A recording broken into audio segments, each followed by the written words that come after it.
Good afternoon. I'm Brenda Arellano with the REL Southwest. We're excited to have you join us today for our webinar, Implementing Biliteracy Seals to Strengthen Bilingual Education and to Support Cultural Awareness.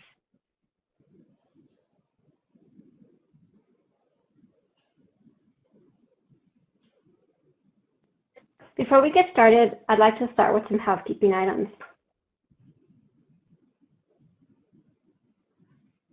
We will be recording today's webinar, so we can post the video on the REL Southwest website.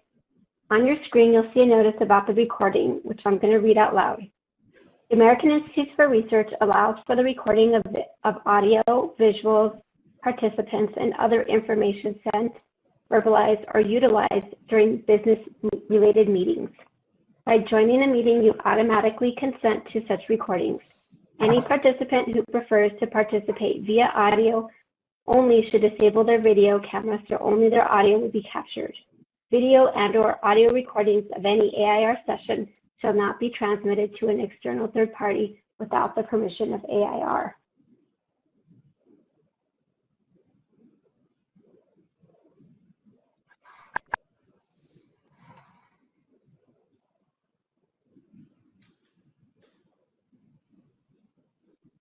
Okay, next slide, please. Okay, so how do we do our work in the REL Southwest? Well, the REL Southwest, it's a network of 10 regional educational laboratories that's funded by the U.S. Department of Education's Institute of Educational Sciences, also known as IES. And REL Southwest, we work with stakeholders across our region to meaningfully improve student outcomes. And we conduct our work through partnerships with education stakeholders in our 5 states throughout the region, which consists of Arkansas, Louisiana, New Mexico, Oklahoma, and Texas. And the way that REL Southwest conducts our work is primarily through collaborative research partnerships that consist of districts, state education agencies, policymakers, and others throughout our region. These partnerships focus on high-leverage education issues that our partners or others in the field have identified as priorities. In terms of our outcomes today for the webinar, our goals are for you to learn more about the Biliteracy Seal program and how they're being implemented.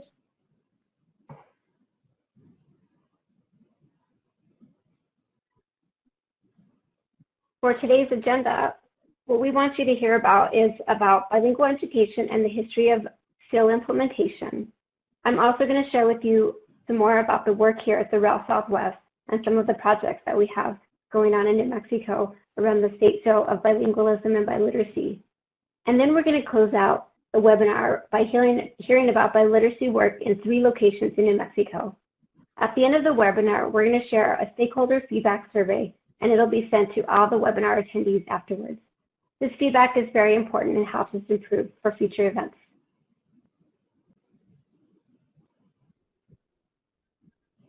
So today you're going to hear from a number of panelists. First, we have Samuel Aguirre. He's the director of WIDA Español and the assistant director of the consortium relations at WIDA.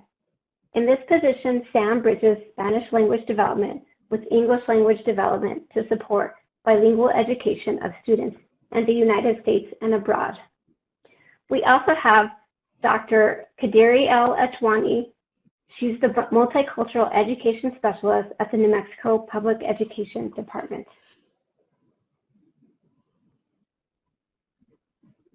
We are also very fortunate to have representatives from 3 areas in New Mexico join us today for our panel discussion. First, we have Tracey Cordero, who's the director of the Indigenous Montessori Institute at the Curies Children Learning Center at the Pueblo de Cochiti.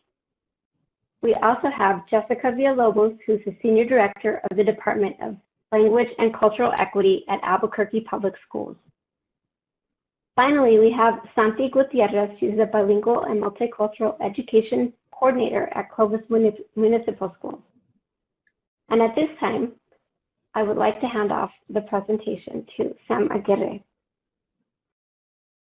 Thank you, Brenda, and thank you to the REL Southwest for hosting this very informative event on the seal biliteracy.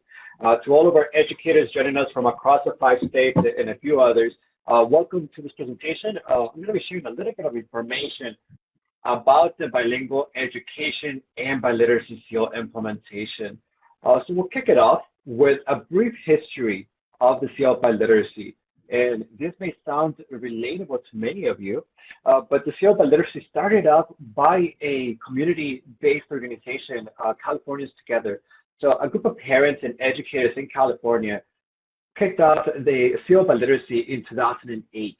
And part of what they wanted to really accomplish was to celebrate the linguistic identities of their English learner students and former English learners that were, of course, going through the education system there.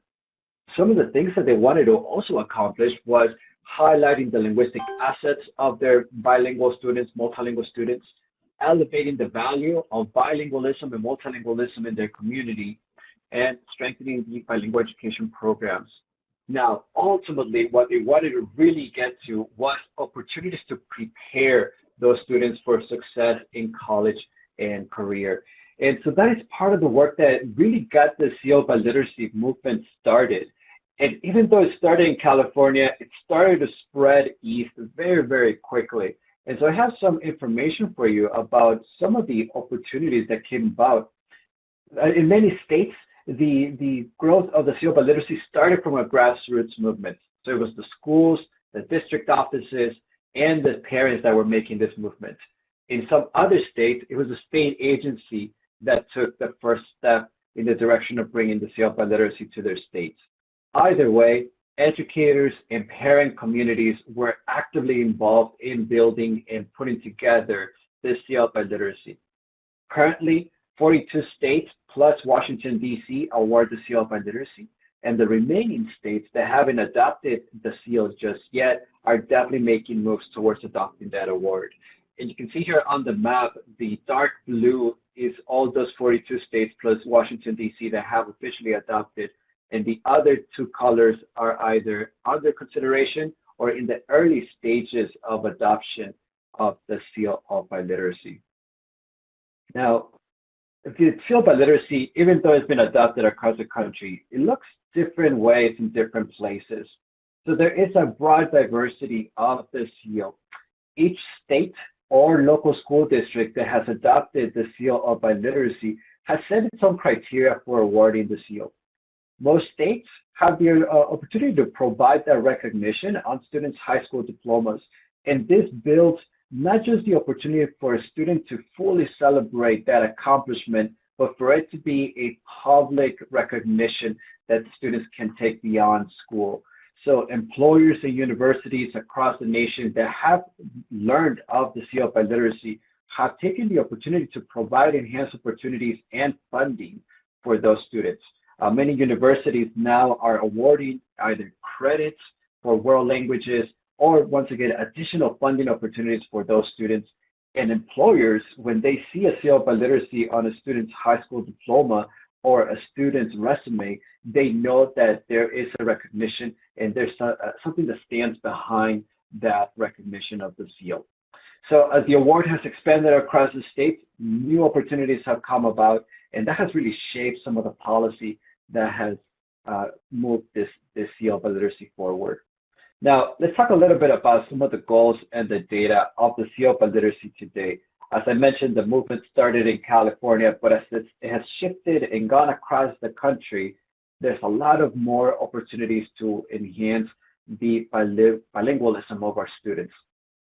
So some of the goals continue to be very similar to the initial movement, right? Elevating students' home languages, promoting bilingualism and multilingualism, and really preparing our students to be global citizens. And that opportunity to recognize that our high school graduating students have proficiency in multiple languages, right? For many years, as you are I'm sure familiar, we have labeled all of our English learners from that deficiency standpoint, right? They're lacking English. Now the seal of biliteracy gives an opportunity for those ELs or former ELs to be recognized as bilingual, multilingual students. And so it really provides, like I mentioned here in this last bullet point, an opportunity for employers, colleges, and universities to recognize those language skills, and for the community that's supporting that student both in the school and at home to also be very familiar and aware of the student's proficiency. Some data that I want to bring to you about the SEAL Awards. So Blackcho and Hancock from the SEALBiliteracy.com website have put together this data. The data comes from the 2018-2019 school year. So that year, over 108,000 SEAL of Literacy recipients were recognized across the U.S. Now, this is only data for 31 states that had adopted the SEAL of Literacy at that point.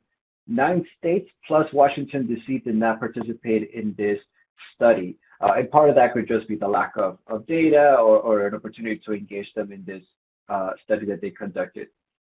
Specific to New Mexico, and I know we're going to be having some of our presenters speak to their work there, we have a total of 878 awards that were given for the Biliteracy Seal in that school year, 2018-2019.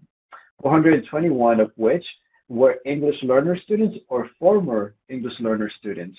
And there were over 15 languages other than English recognized and represented in those awards. Where it's very key to recognize here in those numbers is that 421, right? Having the opportunity for ELs or former ELs to be fully recognized and embraced for their bilingualism and multilingualism has made a tremendous difference in just the lives of those students. So they can be seen from an assets-based perspective. And the more we recognize the students, the more we realize there also has to be changes in policy and education programs. So to share with you a few more details about that movement, I have a few slides here on the implementation of Biliteracy Seals through bilingual education. Ideally, the students that are graduating from our high schools are looking for this recognition of the Biliteracy Seal. But they can't accomplish that unless we have the proper support in the rest of their K-12 education. So what does that mean? It means that a lot of our districts and states have seen a shift towards dual language bilingual education program, really starting those strong foundational linguistic opportunities from the moment the students walk into kindergarten until they graduate in high school. And so that assures that those students will be recognized and will receive that Biliteracy Seal on their way out of the K-12 public school system. The other models that have been implemented include any models of sustainable bilingual education and heritage and world language programs. The heritage and world language programs are quite popular in middle school and high school, but we also know that starting early and really supporting our students from the moment they walk into our schools makes a tremendous difference. And so overall, the stronger the Biliteracy Seals get on a particular community, the more we see parents, educators, and even policymakers start to advocate for those bilingual, multilingual opportunities early on in the education career of our students. A few of the benefits, just to kind of close out this section, that are tied to the Biliteracy Seal. Well, first up, celebrating our students' languages, right? The diversity of the language that our students bring and those linguistic repertoires that they're walking into our school with, it just makes a tremendous difference, not just for the students because that's key, but also for the community. Because then we raise more awareness outside of our classrooms about the richness that our students are bringing in with that linguistic enhancement. Students and families are encouraged to retain and expand their languages, right? And tied to that language is the culture and the traditions of that community and those families, right? For many years, I think a lot of our parents were under the understanding that if the students were immersed in English, they would be better off. We've come to know by research that that's not the case. So the Seal of Biliteracy allows our bilingualism to be expressed, to be celebrated, and that has a tremendous impact on the families as well. The other one is that student identity, right? Strengthening the student identity so that students feel very proud of their bilingualism and their multilingualism and those connections back to their culture and their traditions that are enhanced by the language. And ultimately here, having the opportunity for students to leverage those linguistic assets for opportunities in college, career, and beyond. The Seal of Biliteracy gives them an opportunity for them to walk out with a representation, a physical recognition that they can carry either on their resumes or on their high school diplomas that truly expresses to either colleges, universities, or employers of their ability to engage with communities, with others in multiple languages. And so overall, the Seal Biliteracy has had a tremendous impact in the lives of many of our students.